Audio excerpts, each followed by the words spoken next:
Hi chess lovers, நான் உங்கள் பிரபு. Next level chess அகாடமியிலிருந்து இப்போ நம்ம வில்லியம் லீவிஸ் ப்ளே பண்ண ஒரு கேமை பற்றி அனலைஸ் பண்ண போகிறோம். இது வந்து பார்த்திங்கன்னா ரொம்ப ட்ரிக்கியாக நைட்டை பயன்படுத்தியிருப்பார். இதில் இருக்கக்கூடிய மூவ்ஸ் எல்லாமே வந்து ரொம்ப அக்ரெசிவாக இருக்கும். நிறையா நீங்கள் காம்பினேஷன் பார்க்கலாம். ஒரு பேய் ஆட்டம்னு சொல்லுவோம்ல, அந்த மாதிரி ஒரு பேய் ஆட்டத்தை இந்த இடத்துல வந்து ஒரு பிளாஸ் ப்ளே பண்ணியிருப்பார்.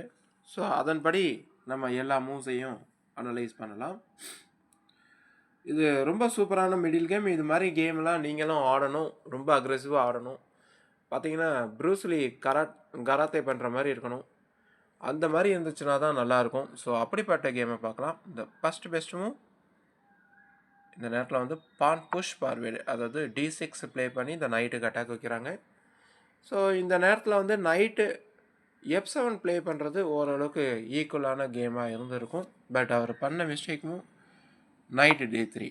இந்த நைட்டு D3க்கு அப்புறம் இந்த பொசிஷனில்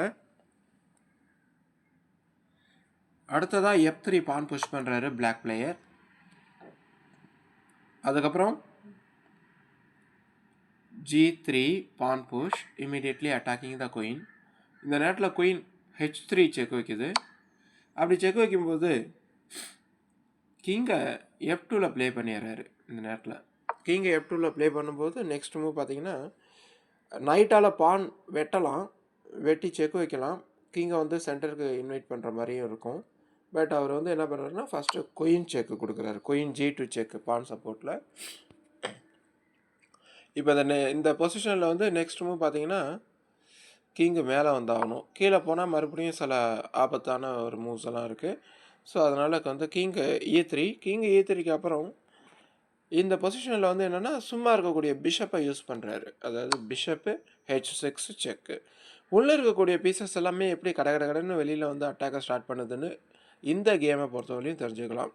ஸோ வில்லியம் லீவிஸ் ரொம்ப எக்ஸலண்ட்டாக ப்ளே பண்ணியிருப்பார். இந்த நேரத்தில் வந்து நைட்டு F4. இந்த நைட்டு F4ங்கிறது ஒரு ஸ்ட்ராங்கான டிஃபென்ஸ் மூவ். அதனால் இந்த நைட்டு வந்து டிஃபென்ஸை பயங்கரமாக பண்ணுங்கிறதுனால இந்த பெஸ்ட்டு டிஃபெண்டரை ரிமூவ் பண்ணிடுறாரு பிஷப் வச்சு. So bishop takes knight check. Next move G×F4.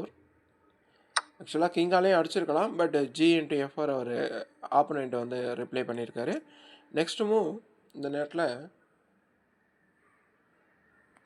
F2 play பண்ணியிருக்காரு. அதாவது இந்த F2 ப்ளே பண்ணுறதோட பிளான் என்னென்னு தெரிஞ்சிருச்சா, குயினோட டயகனல் ஓப்பன் ஆகி E4 மேலே ஒரு அட்டாக்கு. ஏற்கனவே வந்து நைட்டும் E4 மேலே ஒரு அட்டாக்கை க்ரியேட் பண்ணியிருக்கு. ஸோ இந்த நேரத்தில் பார்த்தீங்கன்னா பான் D3 அந்த பானெல்லாம் ஸ்ட்ராங் பண்ணிடுறாரு, கனெக்டடு பானாக மாற்றிடுறாரு.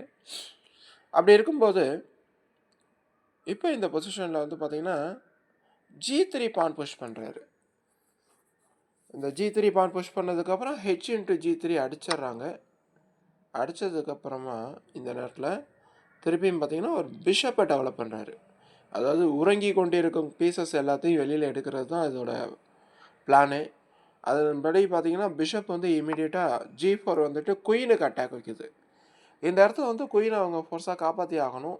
ஸோ குயின் F1, அதாவது எக்ஸ்சேஞ்ச் கேட்குறாங்க.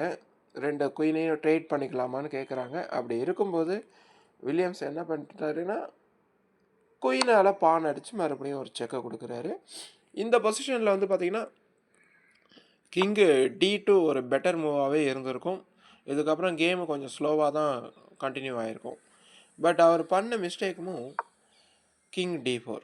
இந்த கிங் D4க்கு அப்புறம் பார்த்திங்கன்னா அடுத்ததாக தூங்கிட்டு இருந்த இன்னொரு நைட்டையும் தட்டி எழுப்பி செக்கை கொடுத்துட்றாரு. இதன்படி இந்த மூவில் வந்து பார்த்திங்கன்னா கிங்கு C3 போயிடுது. இந்த கிங் C3 போனதுக்கப்புறம் இந்த இடத்துல வந்து குயின் வந்து பார்த்திங்கன்னா D3 பானை பின் பண்ணி வச்சுருக்கு. அந்த அருமையான பின்னை யூஸ் பண்ணி நைட் டேக்ஸ் சென்டர் பான், நைட் டேக்ஸ் E4 செக்கு. இந்த நேரத்தில் பானால் நைட் அடிக்க முடியாது. ஸோ கிங்கு B3 ப்ளே பண்ணிடுறாரு வேறு வழி இல்லாமல். அப்படி ப்ளே பண்ணும்போது இந்த நெக்ஸ்ட் மூவ் அடுத்த நைட்டு ஜாயின் பண்ணுது, நைட்டு D4 செக்கு. இந்த நேரத்தில் கிங்கு A3 போனால் நைட் டேக்ஸ் F2 ஒரு அருமையான ஃபோர்க் வரும். அதனால் அவர் என்ன பண்ணிடுறாரு, கிங்கை A4 ப்ளே பண்ணுறாரு. அப்படி கிங் A4 ப்ளே பண்ணும்போது இந்த பொசிஷனில் நெக்ஸ்ட் மூவ் நைட்டு C5 செக்கு. மறுபடியும் இப்போ இந்த பொசிஷனில் கிங் எங்கே வருதுன்னா இந்த கிங்கை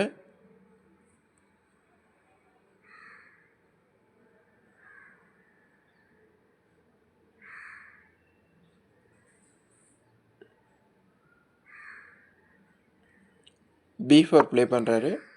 இந்த B4க்கு அப்புறம் next move A5 pawn push check. இப்போ இந்த பொசிஷனில் இந்த செக்குக்கு கிங் A3 போயிடுது. கிங் A3 போனோன்னே நைட் டேக் C2 ஃபைனலாக செக் வைக்கிறாரு. இந்த செக் வந்து பார்த்தீங்கன்னா 4க்கு. பட் இந்த பொசிஷனில் அடுத்ததாக கிங்கு B3 ப்ளே பண்ணும்போது இப்போ வந்து பிகினர்ஸ் எல்லாருமே என்ன பண்ணுவாங்கன்னா நைட்டால் ரூக்கை வெட்டி ஒரு செக்கு கொடுப்பாங்க. ஆனால் இந்த வில்லியம் பார்த்தீங்கன்னா ரொம்ப அருமையாக ஒரு பிஷப்பை சாக்ரிஃபைஸ் பண்ணி செக் வைக்கிறாரு. ஏன்னா அவருக்கு தெரிய போது கேமை சீக்கிரம் முடிக்க போகிறோங்கிறது. ஸோ அதனால் கிங் டேக்ஸ் பிஷப் ஃபோர்ஸாக அந்த இடத்துல அடிச்சாகணும். அடுத்த மூவ் பார்த்தீங்கன்னா நைட்டு C5 செக்கு. இந்த நைட்டு C5 செக்குக்கு கிங்கு B5, இந்த கிங்கு B5 ப்ளே பண்ணோன்னா அந்த next move night D4 checkmate. So இப்படி ஒரு அசத்தலான மிடில் கேம் அப்போ நம்ம பார்த்தோம். அதாவது ஓப்பனிங் கேமுக்கு அப்புறம் மிடில் கேமில் எப்படி அவர் வந்து ரொம்ப பேயாட்டம் ஆடி வின் பண்ணியிருக்காருன்னு பார்த்தோம். இது மாதிரி ஒரு பேயாட்டம் ஆடக்கூடிய சில கேம்ஸ்லாம் கூட நம்ம இன்னும் அனலைஸ் பண்ண இருக்கிறோம். ஸோ இதன்படி நீங்கள் வந்து இந்த மாதிரி மிடில் கேம்லாம் நீங்கள் நிறையா பார்த்தீங்கன்னா உங்களோட மிடில் கேம் நாலேஜ் நல்லா இம்ப்ரூவ் ஆகும். இதை வச்சு நீங்கள் நிறையா காம்பினேஷன் பண்ணலாம், பீசஸை கெயின் பண்ணிடலாம், இல்லை செக்மேட் பண்ணலாம். ஸோ இது உங்களுக்கு மிகப்பெரிய உதவியாக இருக்கும்னு ஒரு பெரிய நம்பிக்கையில் நான் விடைபெறுகிறேன். நன்றி, வணக்கம்.